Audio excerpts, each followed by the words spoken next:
Tantor Audio, a division of Recorded Books, presents A Dominant Character, The Radical Science and Restless Politics of J.B.S. Haldane, by Samanth Subramanian, narrated by Jonathan Cowley. Suffer, the family motto of the Haldane clan. Pathematos, we suffer into knowledge. Aeschylus, Agamemnon.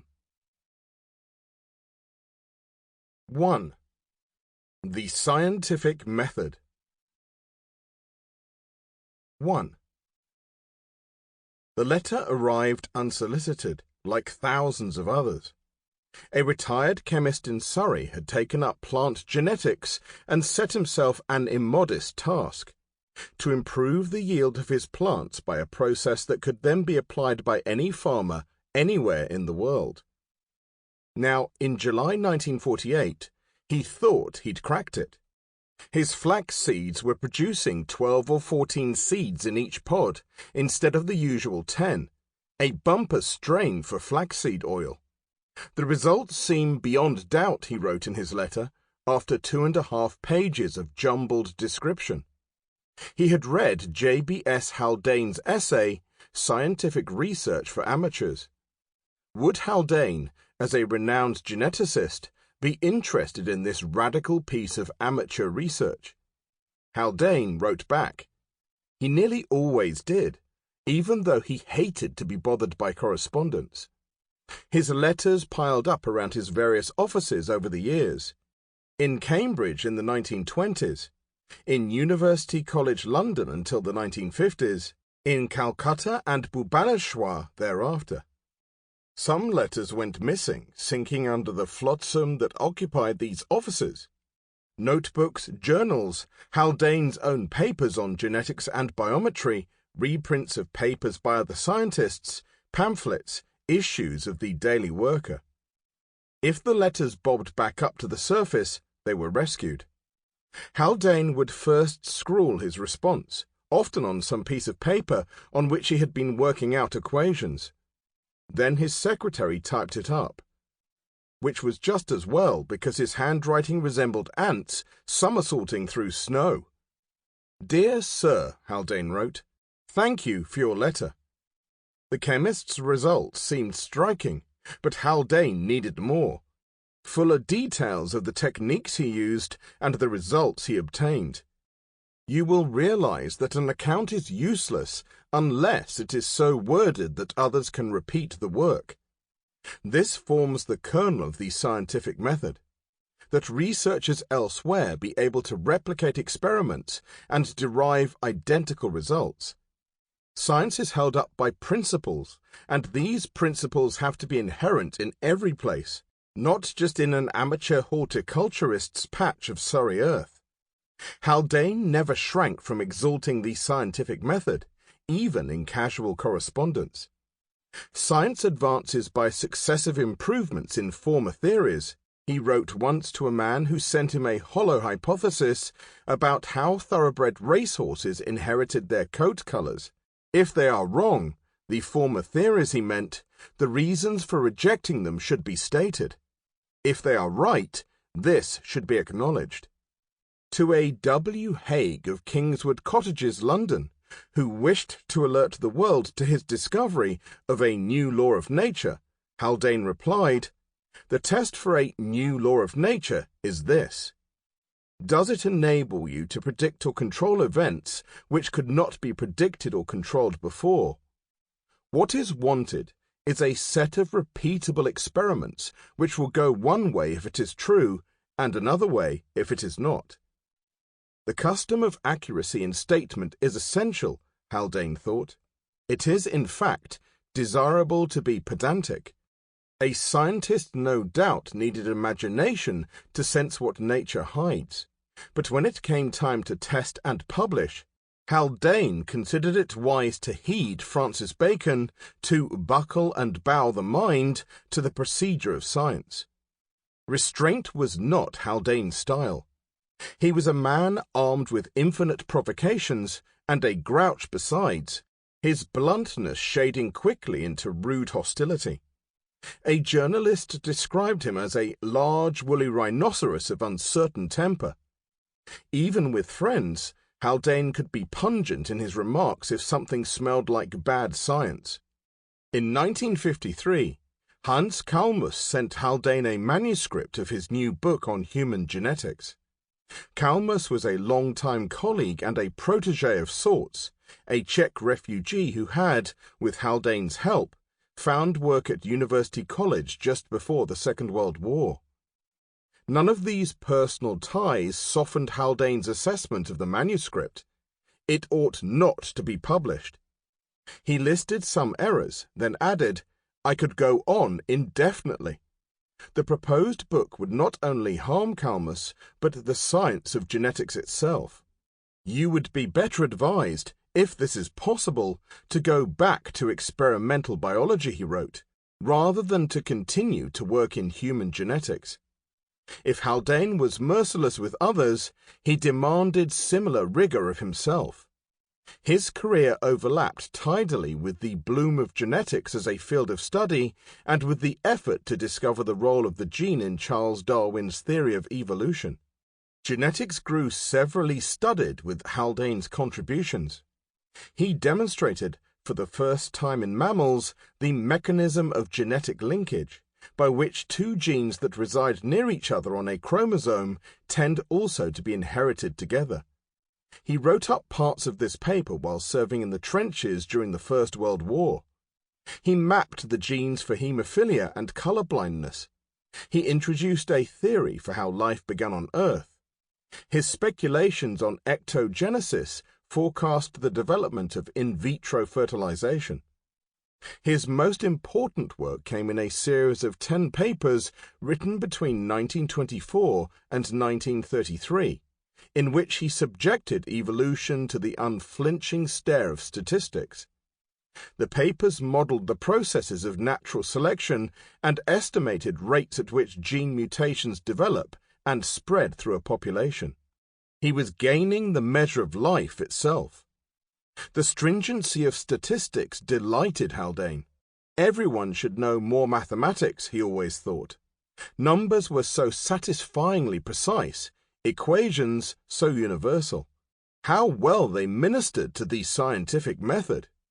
Had Haldane done just this and little else, he would have been an important scientist, not as revolutionary as Einstein perhaps, and not associated for perpetuity like Watson and Crick with a single shining discovery, but certainly among the few who altered their field beyond recognition, pushing it forward paper by paper. This is how science progresses most of the time, after all, through the accretive power of daily work, through meat and potatoes research. What made Haldane one of the most famous scientists of his age, though, was not just his science, but also his writing and his politics. The first clear and illuminating, the second unbending and forthright, both deeply attractive during a time of shifting, murky moralities. In magazines and newspapers, Haldane wrote about everything. He wrote cutting opinion pieces on politics, like razor blades in print. He wrote about his own boisterous life, which was stocked with enough danger and drama for a dozen ordinary humans.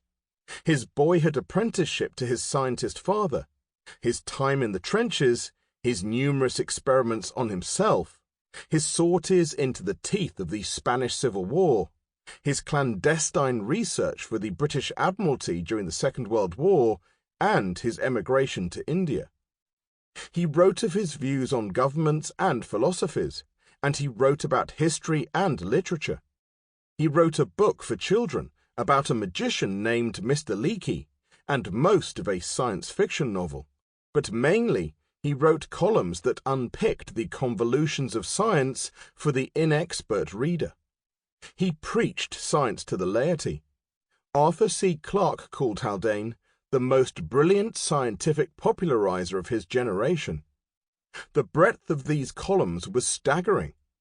They dealt with trifles like lice and the funny bone, with grave issues like lead poisoning and air raid precautions, and with grand matters like the chemistry of sex and the Milky Way.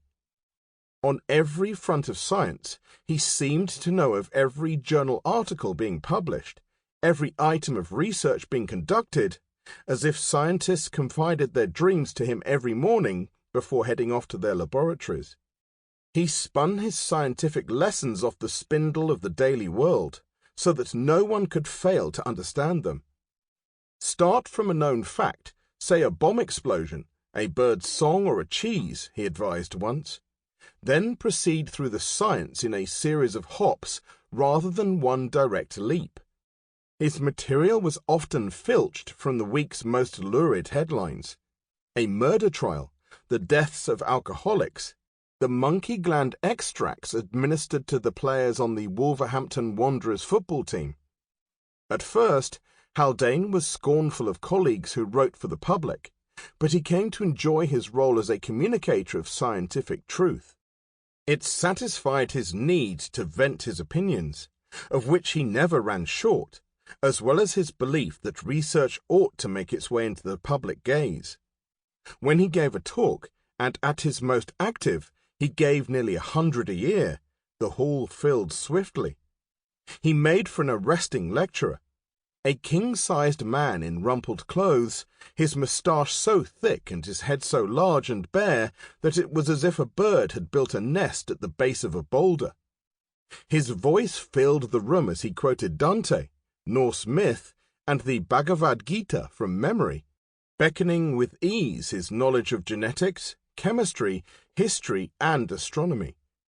In Great Britain, he grew as famous as Einstein. The philosopher Isaiah Berlin, who grew up admiring Haldane, called him one of our major intellectual emancipators. One of Haldane's acquaintances thought he was the last man who might know all there was to be known. Haldane's relationship with his readers was punctilious. Although he simplified the science, he was never less than exact, or at least as exact as the research of the day permitted. Questions poured in by mail, and he addressed the interesting ones at length in his columns. Are X-rays dangerous to human beings? How do complicated tasks become easier with practice? What's the difference between reflex and instinct? At other times, Haldane would reply by pleading that he didn't really have time to reply. What is the ultimate cause of Germany's retrograde mentality? Margaret Murray, an archaeologist and a scholar of witchcraft, asked him in a letter in 1942. Haldane spent a brave paragraph trying to respond to this riddle before huffing, "I do not propose to start a correspondence. Anyway, I am pretty busy, and shall be a lot busier in the future on research in connection with the war." Then another paragraph followed. He hated to leave a question unanswered. Much of Haldane's writing appeared in the Daily Worker, the official newspaper of the British Communist Party. Haldane joined the party in 1942, having already been a fellow traveller and a dedicated Marxist for years. His work and his ideology, he felt, were in absolute concord. Haldane thought Marxism practical and transparent, scientific really. Marxists studied history and economics the way physicists studied atoms, with objective curiosity so that they could then predict and control events. Haldane never believed that a formula on a chalkboard or a cured guinea pig represented the climax of science. He wanted science to sweep out of the lab and into the world, to improve or perfect the way people lived. The titles and subtitles of his books reflected this again and again. Science and the Future, Science and Life, Science and Everyday Life, Science and Ethics, Science and Well-Being. Marx, too, wanted just that kind of material change. For Haldane, Marxism was the scientific method as applied to society, and both genetics and Marxism were avenues to a more utopian civilization. He visited the Soviet Union just once, for a month in the summer of 1928, in the company of his wife Charlotte. They had been invited by Nikolai Vavilov, a geneticist whose stature and networks drew many of his Western colleagues to his country. Vavilov was familiar with the men and women who staffed British science. He had worked for a while with the biologist William Bateson, who first affixed the word genetics upon the study of heredity. The pair had collaborated across Cambridge and the John Innes Horticultural Institution in South London, of which Bateson was the founding director. In 1928, Haldane was working part-time at John Innes as the officer in charge of genetical investigations, balancing these duties with his role as a biochemistry reader at Cambridge. He was 35 years old, and storms of change were overrunning his life. He was newly married and beginning slowly to suspect that Charlotte and he could not have children. His moustache was robust, but his hair was ebbing, and his stockiness was clotting into fat. He was halfway along the journey from the offhand socialism of his youth to the gritted-teeth communism that lay ahead. He was in the midst of writing his series of 10 papers on natural selection.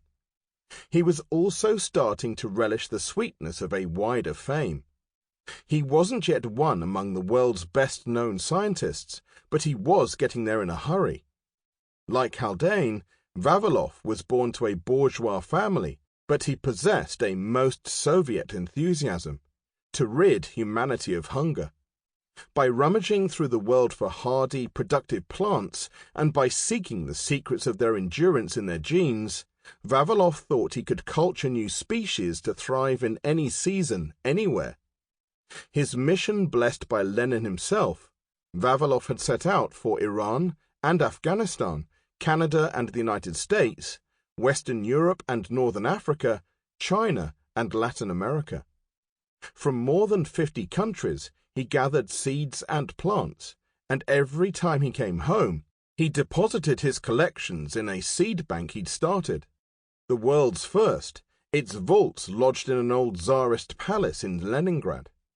The bank stored 250,000 specimens. It was an aristocrat's bauble converted into an institute committed to feeding the poor. What more potent symbol of Soviet principle could there be? In Moscow and Leningrad, Haldane delivered lectures on genetics, and he made an excursion to Vavilov's experimental farm in a town called Dietsky Yeselar near Leningrad.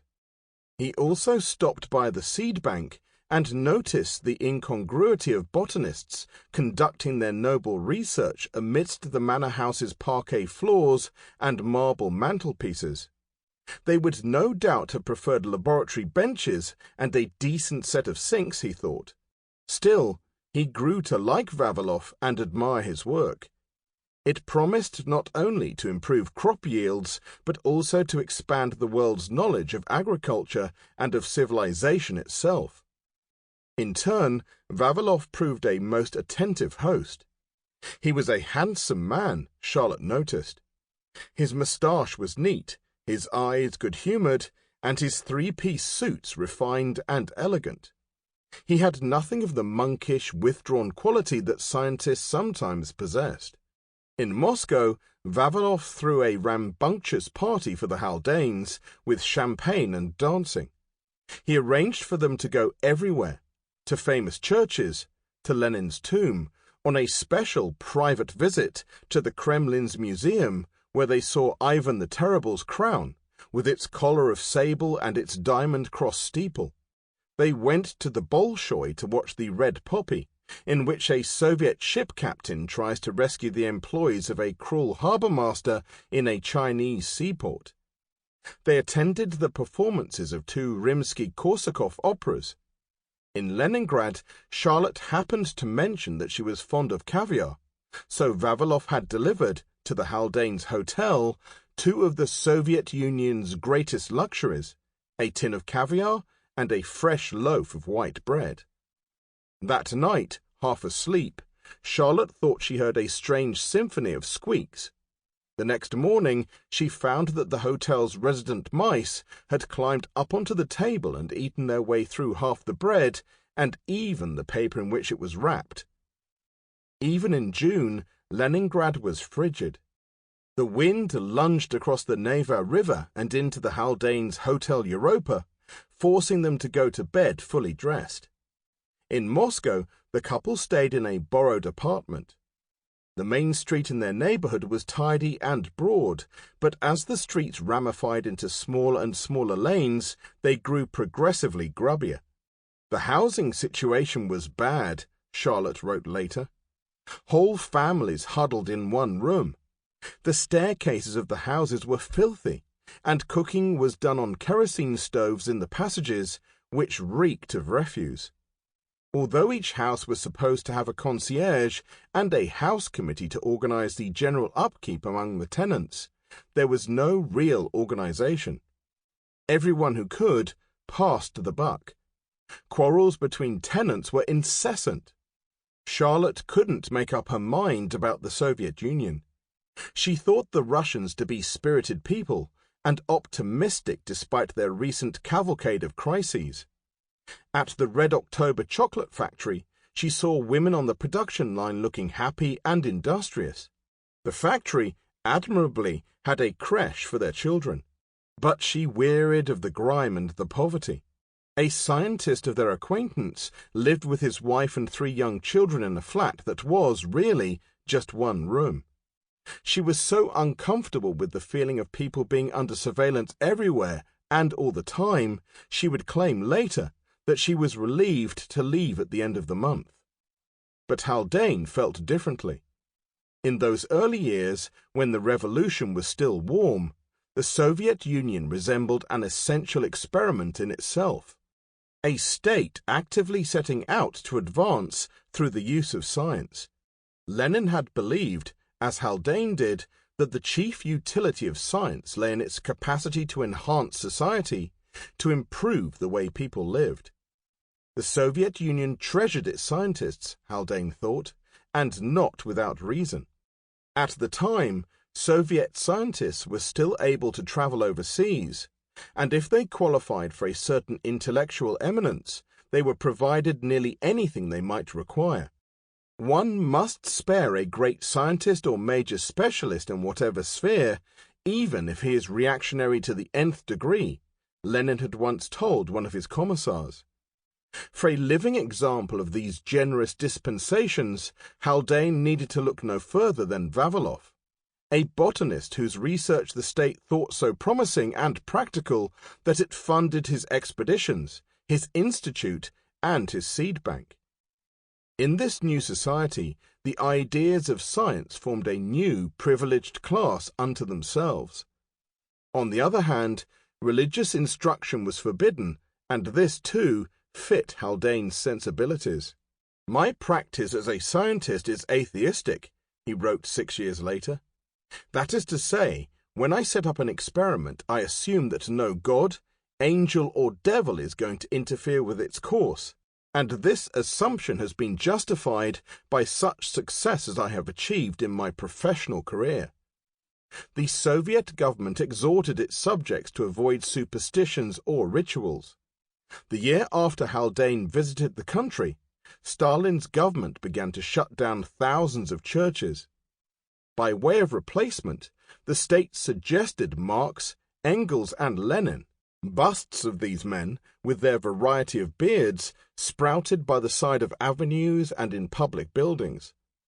Although religious worship was not banned outright, its demotion was evident. In Red Square, the Haldanes saw, in a corner, an old icon depicting Mary and the child Jesus. Above it, in large lettering, were installed Marx's words, "Religion is the opium of the people."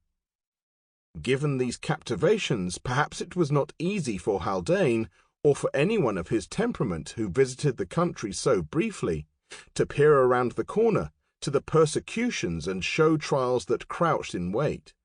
After he returned from the Soviet Union, Haldane inched closer and closer to the communists before eventually becoming one himself. For nearly 2 decades, British intelligence agents kept diligent watch on him, their suspicion building all the while that he was a Soviet spy. Whenever he went to the Communist Party's headquarters on King Street in London, MI5 listened in. Whenever he received envelopes that appeared suspect, MI5 peeked into them. Whenever he gave speeches about biology or air raid shelters or Franco-held Spain, MI5 agents were in his audience, scribbling notes. "What's your game, Haldane?" they wondered. "What kind of trouble are you trying to make?" Throughout his life, Haldane refused to trust any kind of authority: teachers, provosts, officials, bureaucrats. They knew too little, and their hidebound thinking had no science or rationality to it at all. Most of all, he mistrusted his government and the governments of other capitalist societies. He felt, as we now feel afresh in our own century, that nations were held wrapped by the wealthy, that they were warmongering and venal, that they placed the narrow interests of the powerful above the well-being of the powerless. They had failed to frame systems of statecraft and ethics that spoke to the modern age. "When applied science has created so many new moral problems," he once wrote, "the morality of our ancestors must in any case be drastically revised." It is difficult now to imagine a scientist like Haldane, who recognized how deeply political his work was and who thought it his duty to speak loudly about it. Except in rare cases, scientists today wipe their public selves clean of any trace of politics or ideology. The impetus to seal science away from politics fails to realize that all science, like all art and all other aspects of life, is already cut and shaped by the society in which it is created. For Haldane, there was no hermetic boundary between the two forces. His science and his politics were wrapped tight around each other, like strands of double helical DNA. On one occasion, though, the strands bent themselves into a knot. It would prove to be Haldane's greatest moral crisis, and it began not long after that retired chemist in Surrey wrote in about his flaxseed marvels. 2. Diamat is a tank. Czesław Miłosz. In the summer, a pedestrian on Moscow's Prechistenka Street has to peer hard through the foliage of trees to see, in its full, wide nobility, the pistachio facade of the Central House of Scientists. It still looks like the wealthy man's mansion it used to be. The house was once owned by a textile baron, whose family sold it to a financier for 500,000 rubles, an unfortunately huge sum to pay in 1916, a year before the Bolshevik Revolution. After the financier fled overseas, the state annexed the house. In 1922, it was turned over to the cause of science. Here, amid ornate statuary and lush tapestries and gilt-encrusted mirrors, Soviet scientists gathered to receive their monthly rations: 40 pounds of bread, 2 pounds each of sugar and buckwheat, a pound or two of oil or butter, and some meat. The mansion became a sort of club for scientists, where they could present their research, listen to lectures and chamber concerts, and talk over cut-rate soup in the commissary. In this house of scientists, over one combative week in 1948, the Soviet Union abolished the gene altogether. The Lenin All-Union Academy of Agricultural Sciences began its conference on the evening of July 31st. More than 700 agronomists, researchers, and professors from across the Soviet Union attended. Every day save one, until August 7th, they packed a lecture hall and listened to speeches that frequently spilled over their allotted 30 minutes apiece. A morning session from 11 a.m. to 3 p.m., a respite for dinner, then an evening session from 6 p.m. to 10 p.m.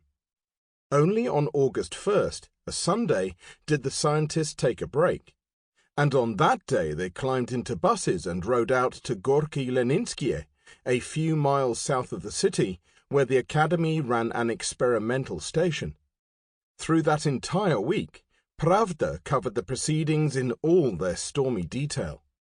After Trofim Lysienko, the Academy's president, delivered his official report, Edited with care by Joseph Stalin, no less, its full text was published in every central newspaper. Lysienko was 50 years old at the Sample complete. Ready to continue?